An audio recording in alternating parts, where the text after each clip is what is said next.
What's up, YouTube? This is Luke. I'm here to recap last week's small group Bible study where we were in Exodus chapter 3.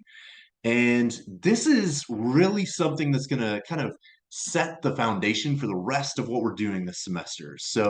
We're really going to be looking this semester at who God is, and then who God says we are, and then how do we deal with the world as a result of God says who we are. So we're starting out here in Exodus 3. It's a story back in the Old Testament of the Bible. So there's two um, kind of sections of the Bible. One that's the New Testament that looks at who Jesus is, and then some letters to some of the early churches that talk a lot about who Jesus is. But then we have the Old Testament, which is oftentimes referred to as like the Hebrew scriptures, and it kind of looks at the story of the nation of Israel and God's people. And it tells us a lot about God's character and who God is. And then we see a lot of connections in the New Testament when Jesus refers a lot back to the Old Testament, refers a lot back to stories like what we looked at in Exodus 3. And so as we looked in Exodus 3, there was Moses was this man. He's out in the wilderness. He's a shepherd. He's tending to his father-in-law's flock, and he looks back and he sees this bush that's burning, and it's not consumed by fire. And so we're like, "Whoa, what is this?" And so he comes over, he checks it out, and it's the presence of God that is speaking to him. He says, "Moses, Moses," and Moses says, "Here I am." And God says, "Don't come any closer. You're on holy ground." And so that helps us to see a little bit about who God's character is, that God is holy, right? And what does it mean to be holy? It means to be set apart. It means to be perfect. It means to be without blemish. And so, as a result of being on holy ground, Moses takes off his sandals. He covers his eyes and his face because he's afraid to actually look into the presence of God. And then uh, God, speaking through this burning bush, says that he has seen the oppression of his people in Egypt. So during this time, the people of Israel were being oppressed in Egypt. They were slaves in Egypt, and they had been slaves for hundreds of years. And so we see here that God says, I've certainly have seen the oppression of my people in Egypt in verse 7. I've heard their cries of distress because of their harsh slave drivers. Yes, I'm aware of their suffering. So I've come down to rescue them from the power of the Egyptians and lead them out of Egypt into their own fertile and spacious land, flowing with milk and honey. So we see in this, again, we've already seen that God's holy, but now we see that God sees people in their suffering and that he cares enough to come and intervene on their behalf. So God isn't some God who just kind of sets things in motion and stays away. No, God is intricately involved in what we're doing. So he's holy, he's involved in what we're doing, he sees our pain. Um, but then he calls Moses to actually to go on his behalf. He says, "Now go, for I'm sending you to Pharaoh. You must lead my people Israel out of Egypt."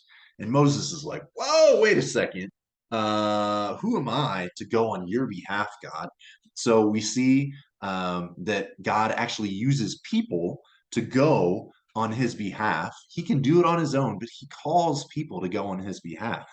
Um, and so Moses is like, wait a second, I'm not sure I'm cool with this. And God reassures him that says, I will be with you in verse 12. So that's chapter 3, verse 12. God answered, I will be with you. And this is your sign that I am the one who has sent you. When you've brought the people out of Egypt, you will worship God at this very mountain. And so, in that, we see that God not only does he use people to go on his behalf, but he just doesn't send them out there on their own. God's presence is with them. When God calls you to do something, his presence is going to be with you. And then we kind of get into one of the most important parts of this passage in verse 14, because Moses in verse 13 is like, all right, well, who should I tell these people that is sending me? Who is it? Uh, and in verse 14, God replies to Moses. He says, I am who I am. Say this to the people of Israel. The I am has sent me to you. God also said to Moses, say this to the people of Israel. Yahweh, which is the name I am, the God of your ancestors, the God of Abraham, the God of Isaac, and the God of Jacob, has sent me to you.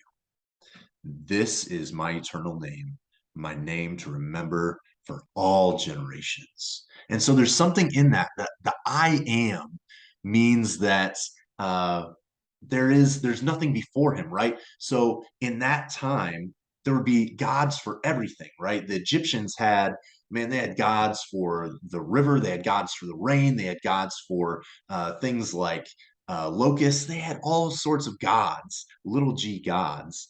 And what God is saying is, I'm not the God of just one little thing. I'm the God of everything.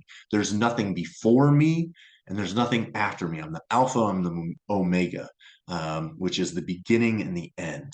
God is the all encompassing God. He is the creator God. He is the God of all things.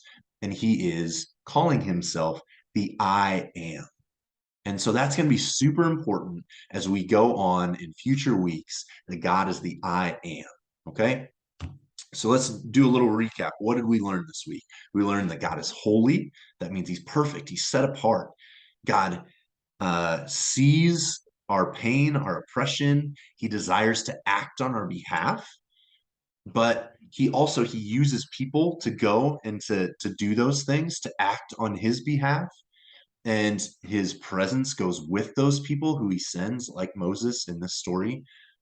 And then we see that God is the I am. He is the only one true God.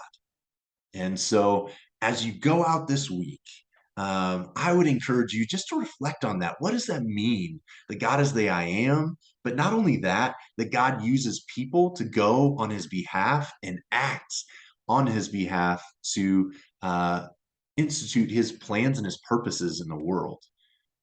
And so I would challenge you, if you are a believer, if you're a follower of God, and he's called you to go do something, remind yourself that God is with you. His presence is with you as you go into these places. And not only that, but think about, man, what does it mean to be an ambassador for God in this situation? And if you're not a follower of God, I would encourage you to read this passage. It's in the book of Exodus, chapter 3, and just contemplate some of these truths about God that are expressed in this passage. And what could that mean for you? What could a relationship with this God mean for you? Thank you guys for joining us this week. This was our recap of our first small group Bible study with InterVarsity Christian Fellowship at Lincoln Lands Community College here in the fall of 2022. We looked at Exodus chapter 3. Please join us next week as we dive into the Gospels. We're going to start looking at Jesus and who Jesus says he is. And we'd love for you to join us in person. If you're able to do that, we meet Tuesdays at 11 o'clock in the Lincoln Land cafeteria. We also meet doing the same meeting Wednesdays at noon in the Lincoln Land cafeteria. We'd love to have you come in person. We'd love to interact with you, help you get to know some of the other people involved in the group. But if you can't make it, you can check back here next week and check out another recap of what we talked about in our meeting. All right. God bless.